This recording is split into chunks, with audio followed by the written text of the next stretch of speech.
up, Summoners, and welcome back to our channel. My name is Tia, and I'll be your host for our 11.13 mid-patch update. This video will follow up on the changes for this patch and also provide new tier lists for all 5 roles. Hit that sub button and let's jump right into the content. There's no denying that the systems changes this patch really hit the top lane in particular. Stridebreaker received a complete remake, and we have a few updates to go over as a result. I'll make sure to go over the resulting adjustments in a second, but first, let's talk about Riven, who was directly hit with a nerf. Riven received a nerf to her E's base shield this patch. After an incredible high elo run for several consecutive patches in a row, the change was inevitable. It was, however, admittedly quite tame. In high elo, this change definitely has a pretty big impact. Trading with Riven is much easier than before, but her mobility remains untouched. With Stridebreaker nerfed, champions who have built-in mobility have come out so much stronger, and thus Riven's win rate is about the same as last patch. She remains a top-tier pick in high elo and a decent one in mid to low elo.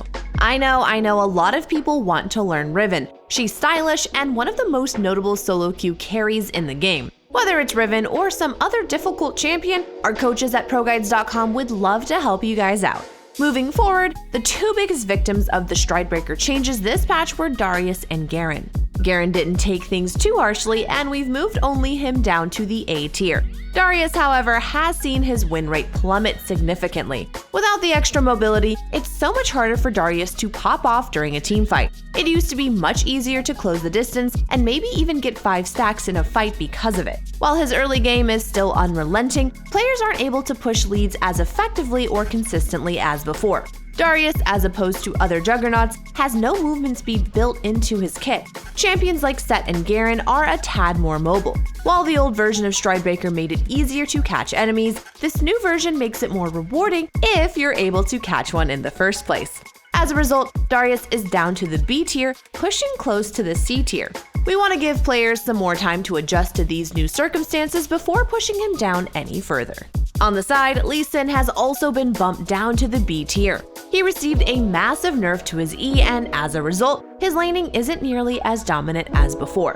While he remains a great jungler, his solo lane presence is down this patch. Surprisingly, Set remains a top tier pick this patch, and we've moved him back up to the OP tier.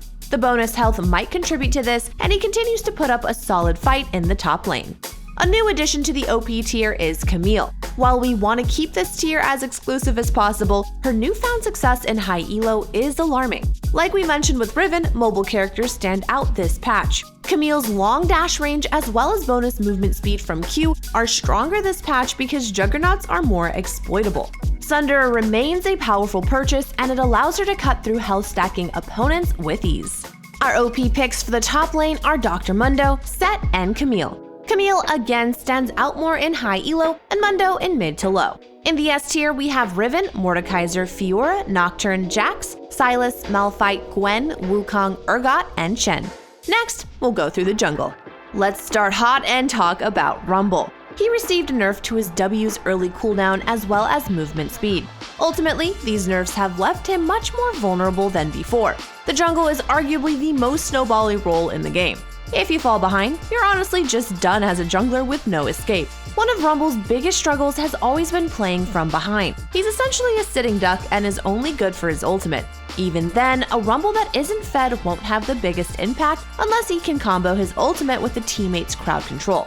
To start off this patch, his win rate has dropped 3% in the jungle off of this small nerf, which is honestly surprising for most of us. We've dropped him down to the C tier as a result. Before I move forward, let me ask you our question of the day.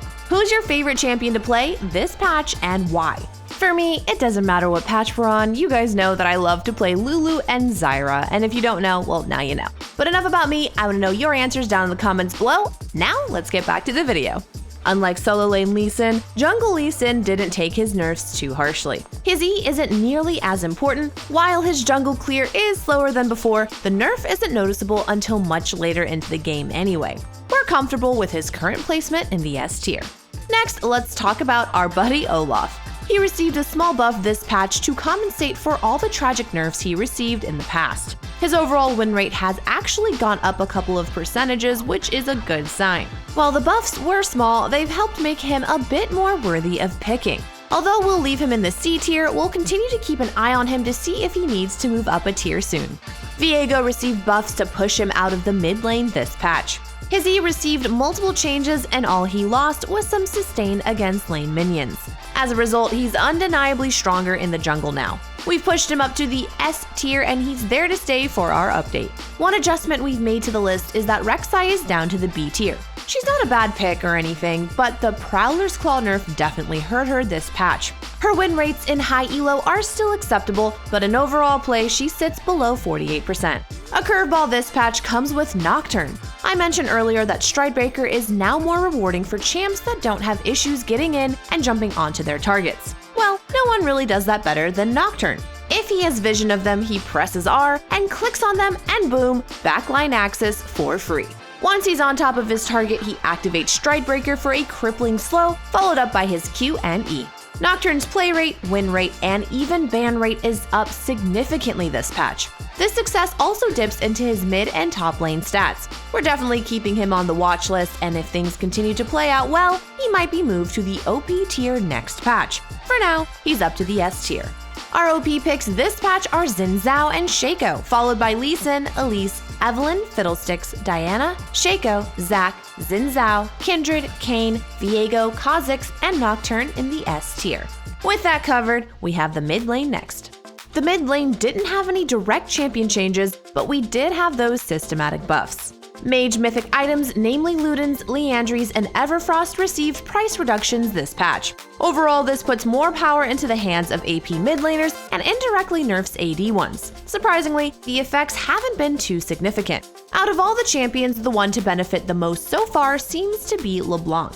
As an assassin, power spikes are even more important. You have to hit them before your opponent and utilize them to either pick up solo kills or make plays elsewhere. She's one of the few assassins that actually benefited from these changes, as Luden's Tempest had its price reduced. Her win rate has increased this patch, but overall, the majority of mid laners don't see huge shifts. Some champions have benefited more than others, however. Malzahar and Anivia, for example, were already solid picks, but their win rates have continued to climb up after these changes. Decreased prices allow them to hit their second item power spikes faster, and that's when they really come online. Overall, many immobile mid laners have seen some small increases in their win rates this patch. The combination of price reductions as well as lowered mobility creep increases their overall agency in games.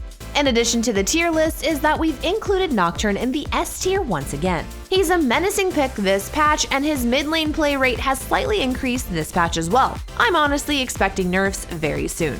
Our OP tier features a small shift with Katarina swapping in, replacing Yasuo. The reason for this is that mobility from items is down. Katarina has plenty of it built into her kit, and as a result, is much stronger comparatively. She continues to dominate at all levels of play and sports high win rates as well as ban rates. For the mid lane, we have Zed, Katarina, and Sylas in the OP tier, followed by Pantheon, Talon, Annie, Fizz, Kiana, Diana, Ahri, Yone, LeBlanc, Kassadin, Anivia, Vladimir, Yasuo, Malzahar, and Nocturne in the S tier. Now that's covered, let's run through the bot lane next.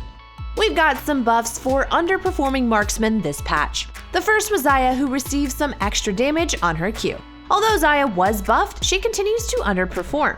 There is good news though. The buff definitely helped as her win rate increased by about a whole % this patch. However, she's still in the C tier for now. She'll need a little more damage or some extra power elsewhere to truly shine. On the other hand, Aphelios' buffs were enough. Give a marksman more damage, and in Aphelios' unique case, more lethality, and they're bound to make some progress. He suddenly shot up to a 49% win rate in elite levels of play, while his overall win rate falls only slightly below. Not much of a shocker, all a champion needs is some more damage to succeed. That's Season 11 in a nutshell, and Aphelios is up to the B tier. Moving forward, we do have some other adjustments. First, Lucian is down to the C tier. With so many other marksmen putting up a fierce fight, it's hard to justify picking him at the moment. He falls off a bit too hard. While he's supposed to be an early game bully, the benefits often don't outweigh the reward when playing him in the current meta. In terms of safety, Ezreal is a top tier pick at the moment, and you would only want to pick Lucian for early game pressure. However, plenty of other champs like Draven and Misfortune can also fill that niche effectively. We've placed Tahm Kench in the C tier for now. In spite of a major rework, his play rates have been very low this patch. There's not much data for us to work off of, but there's a good chance his win rate will rise as players get better at him.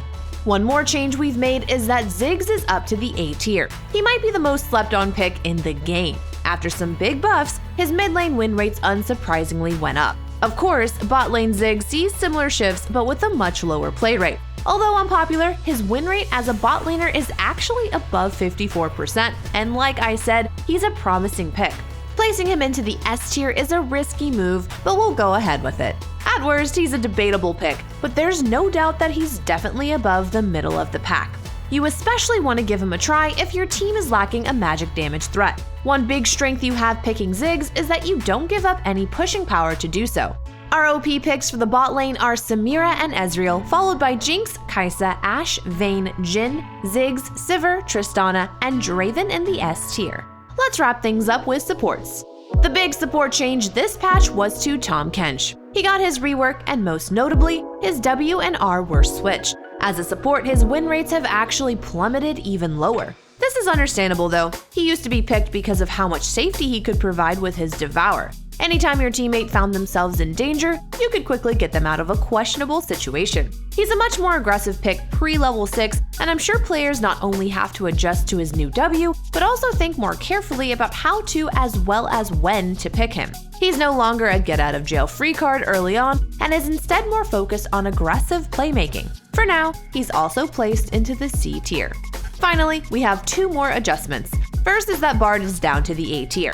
He's still a good pick, but he's noticeably weaker following the nerf to Shurelya's this patch. More players are making the full-time switch to Locket as their mythic item. Shurelya's is definitely still viable, but the fact that it's weaker hits Bard's versatility.